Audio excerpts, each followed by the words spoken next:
Hello there and welcome back to Painting with Martin. We're back with a new painting series and this is from Konflikt 47. Konflikt 47 is a miniature war game published by Warlord Games, and they gave me two factions to assemble and paint and play around with at SNSPL last year. Konflikt 47 is set in the kind of like an alternative scenario in World War II, in which the Germans weren't really Nazis, or at least that's what they told me, and they are still fighting the Americans and the Allies with the help of zombies and magic, mechs and all of that. So this is the Stahltruppen faction, and this is what they look like on the sprue. So I'm going to show you today what it looks like when they're finished. I'm going to show you how to assemble these ones and how to eventually paint them in another video. So as you see here, the sprue looks like. They have the assembly instructions online. So I'm going to try to stay as close to the assembly instructions as possible, but with, of course, giving you a variety of options of what you can do. For this, you need, of course, the sprue. You need a kind of like a knife or a clipper to cut away the parts. And you need super glue. In this case, for this instance, I'm using something called Loctite. It's kind of Loctite pen. It's a very convenient way. I'll really like it. So the first thing you'll do is you'll find these two sections over here. This one here and this one here. They're numbered number 12 in this one and in number 3. So the first thing you'll do, you don't need a clipper for this one. You can just turn it around like this until it pops out. I'll put it here on the side. And here the same thing with the other one, like this, until it pops out like this. And it's very, very intuitive. You can't go wrong with it really. So you simply put it like this, so it forms a basis like this. Like this. I always dry fit it first, and this is going to be the torso of the thing. So the back, and then you have the front. So first of all, then you need some super glue, and I always glue the sides here, like this. And then you just attach it as such. Normally I just like to press it for a few seconds, make sure that it's all nice and fitting. And if there isn't any glue leaking out on the sides, you can either brush it up with a piece of kitchen towel or one of these ear cleaners that you might have, and then it looks like this. Very, very, very basic. Okay, and it should fit near perfectly. There's not much, as I said, you can't really go wrong with it. So there you go. After this one is done, you are going to take number 32 here on the panel, or on the sprue here. Again here, I'm kind of like wiggling it out. I don't need to use a knife for this one. So as such, I'm wiggling it out. You can use a knife if you want to. And there you go. This one here has to go as kind of like an armor plate on this one here, and this one here simply goes here inside, like, let's see here if I get it right, as such. Goes like this. This I can compare to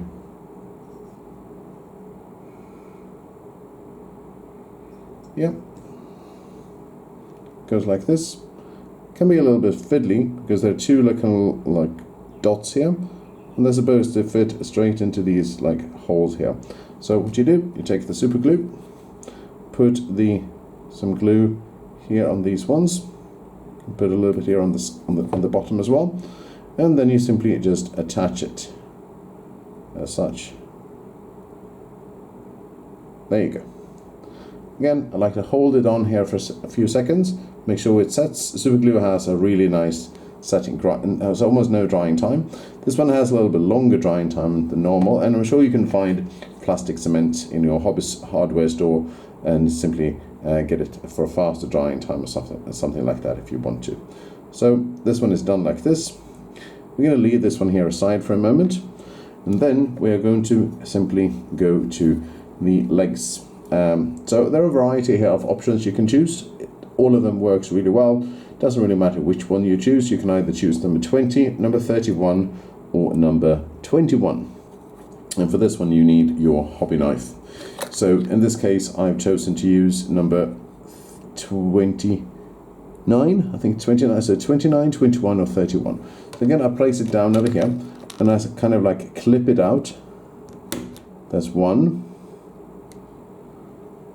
that's two, and the other one here I can simply bend and wiggle out very easily. So if there are anything here like leftover sprues, here I can now try to file them off, kind of like this, to make sure that they all stick to the base afterwards, really nice and easily. So once this one is done, you are going to take this one and you are obviously going to attach the torso to the body, and it goes like this. Obviously you're not going to put it like this because there's no way you can get it wrong really. It's kind of foolproof, even for a very even for an old fool like me. So here you're going to see if you can get it to fit, and you want to make sure that it's as close to the back plate here as possible to make sure that everything is all right. Again, you take some hardware, some super glue, and you just smear it around like this, nice and easy. It's quite therapeutic to do this actually, and then you just attach it as such. This one might take a little longer to fit as you can expect, a little bit more glue, but again it shouldn't be too hard. As such, it looks like this.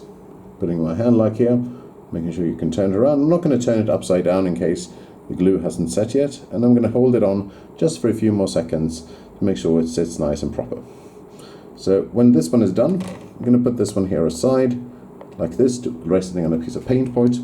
And now the kind of like the fun part comes in place. You are going to choose which weapons you're going to equip him with. There is a right hand, there is a right arm and left arm, and depending on what you choose, you are going to give him certain weapons. And finally we're going to attach the head as well. Sounds a little bit morbid to do that, but that's what it is. So in this case I'm going to use as an option here number 36, and then I'm also going to take number 18, so he's going to get like kind of like a light machine gun and a knife in one hand. If you don't want the knife, you can just choose to give him a regular hand just pointing forward like this, and or you can just give him one of these submachine guns, or another submachine gun here.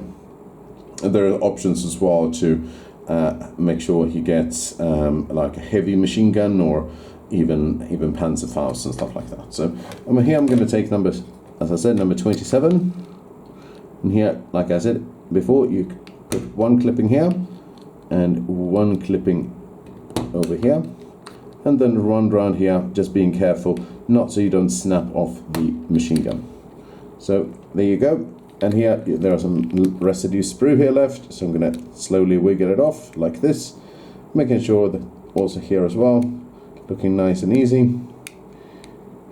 Making sure, of course, you don't cut yourself. These are razor sharp. Now I've cut myself on a number of occasions and it hurts. This is what it looks like when it's off, and I'm going to place this in here on the side, and then I'm also going to choose the knife option here, which was number 14. If you don't want the number 18 it is. 14 if you just want the regular hand. So here, using my hobby knife, clipping it off like this, and here you can just wiggle it out as well. When you wiggle it out, you've got a little bit of sprue left on here as well. And also wanted to say thank you very much, Warlord Games, for giving me these models. I specifically asked for them because I thought Konflikt 47 would be a nice war game to play. So once I get everything like rules and stuff like that, I might actually show you on the channel what it's like to actually play it as well. So this one is now fairly set quite well. So you've now got the option here to attach the arm here, which is on the right side. That's the knife. Goes like this, very easy. And then of course, dry fitting it always as you see fit. You see a little kind of like a little attachment here on, see if you can see it, attachment here, where you simply place the arm in the little gap here. So it goes like this on top, and like this. So you see the machine gun here, so it fits in quite nicely. So first of all, I'm going to put some nut glue into the depression here. Going to do it around it here as well. Just make sure it's all glued in nicely. You don't have to put that much glue if you don't want to. Just showing you the different options. So here, it wiggles in quite nicely, and sometimes you have to wiggle it back and forth until you get it to fit. And there you go. Here it requires that you keep it attached to the body for a few seconds, as such, and then at the same time you can think about which head you want to attach to the body. And I'm going to give you a few options while I'm still holding this one. There's the bare head here, which is like kind of like you can allow it to paint the face, and then there's like the helmet with kind of like a radio antenna, the helmet with nothing on it, the helmet with a kind of like little night vision goggle, I think it is, or something like this, and 2 regular helmets. So these are your options, so think about which you want to paint. If you want the easy option, you choose just the helmet, and then you don't have to worry about painting faces, which I'm particularly not very good at, so I might actually go for that option. So here, this one is now fairly well attached. Make sure you also don't get super glue on your fingers, because it's kind of annoying. Same thing there here for the next option here. Then you put this one like this. You make sure you dry fit it first, as such. So you make sure that I get it right, and there you go. Like, making sure that it's can be a little bit tricky to get it to work, and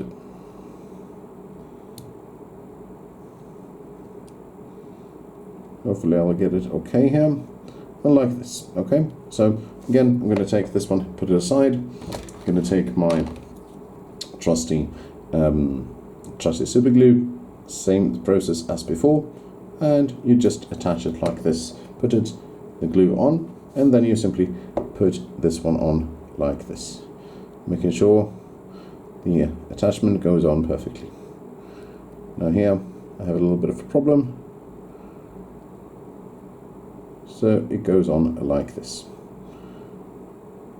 making sure that they're both horizontal and they're both looking quite nicely. It can be a little bit tricky to get it to stick. That's why I'm trying to hold it on here, both of them together at this, like this, and then you don't have to worry that they are, you know, falling apart or something like that.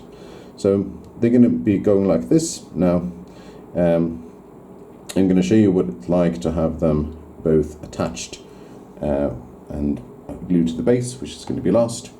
Now I'm going to choose the kind of like radio antenna option. Well, no, maybe not. I'll just choose a regular one here. Yeah, just going to wiggle the head around from side to side until it snaps off from the sprue, as such. That sounds a bit morbid as well. Wiggle ahead. Well, there's plenty of wiggle room. Yeah, the head can be a little bit tricky to get to hold still, and it will be falling into place here. Here I recommend that you put the glue into this section here first, just a little bit, and then you kind of like, if you have a pliers or something like that, you can use that too, and make sure that it goes in fairly horizontal, as such, like this. Now this one will stay in place, and now it's time for the fun part, where you can add accessories. There are a number of accessories you can use for this one, or you can just leave it clean and simple, very neat. You can add a Panzerfaust on top of his shoulders. You can add a knife on the back, but since I already have a knife here, he's not going to have like two of them. You can add like a rocket launcher or a smoke launcher, but I think that's what it is. You can add like another submachine gun here if you want to add that as well. Or you can add like ammunition clippings or an extra magazine. I'll leave this completely up to you, and what you do is, except for the Panzerfaust and the rocket launcher, you add all of these things at the back over here. So very, very easy and easy to handle. Now the last thing you need to do, I'm going to slowly get out, because I forgot my base plate. And this is what the base plate looks like. This is the bottom, and this is where you put the figure. So this one here can be a little bit tricky to snap off. That's why I have these cutting boards here. And again, here, I'm trying to snap it off as close to the plate as possible. like this. Don't be afraid to cut it if you have this cutting board. That's kind of like what they're here for. Like this. Here I cut it a little bit too much, but that's fine. We can fix that later. This one can be thrown away, of course, into the recycling. So here you got this one, and here it's about time to glue it together. So always dry fit it first. And here I'm going to put make sure that I don't lose any arms or something like that. Here I'm putting down some super glue over here on this section, and a little bit here on the top, and simply trying to fit it in where I want it to go. Putting it in, and there you go, leaving it in place. I'm going to leave this one here in place, just make sure the the glue fits and dries accordingly, because if I turn it up right now and show it to you, it's probably going to fall off. So as you can see here, there's another one here to spare for other legs, and of course you need another torso, so most likely going to be another sprue if you bought Konflikt 47. Alright, I'm going to put this one aside for a moment, and then I'm going to show you what they look like when they're all been attached for different. So this is what they look like when I have attached one previously. Now I've already pre-painted these ones for my upcoming painting videos. So here this one has, for example, the Panzerfaust up here, looks like this. I equipped him with a regular submachine gun with an extra magazine here. Here, because of the Panzerfaust, I added some extra grenades or rocket launcher ammunition. And here you have, this is what it looks like. Very easy to assemble a miniature like this. Excellent instructions online. You just Google Konflikt 47 Stahlhelm assemblies on Google, unless you, of course, you bought the box, and then you have the assembly instructions inside the box. So this is one. I'm going to show you one more as well, and this is what the heavy machine gun looks like as well. So the heavy machine gun is very neat and really beautiful. Here I chose to have him without any helmet on, so I can paint the face and show you what it's like. And as an accessory, I added the knife here. I probably should have added an extra machine gun, an extra submachine gun up here, but well, it is what it is. So again, here, as I said, the gun barrel, and the gloves, and the boots here have been already pre-painted, and I've used my standard go-to, this one, German grey, kind of fitting. So this is a short tutorial of how to assemble your Konflikt 47 Stahlhelms. And you see right now if I take it up, and this is what the ready result looks like, without any kind of nice accessories, but still a knife and a machine gun here. I think it's an MG34 if I'm not mistaken, but I could be wrong. So if you want to know more about Konflikt 47, please see my upcoming videos about how to paint these beauties, and that I will also be painting and assembling the American faction, of course, in a little bit later time. Thank you very much for watching, and if you haven't subscribed to my channel already, please do consider doing so. See more assembly tips and tricks for painting, as well as some really cool how to play videos and games that I really enjoy. Thank you very much for watching, and have a wonderful day.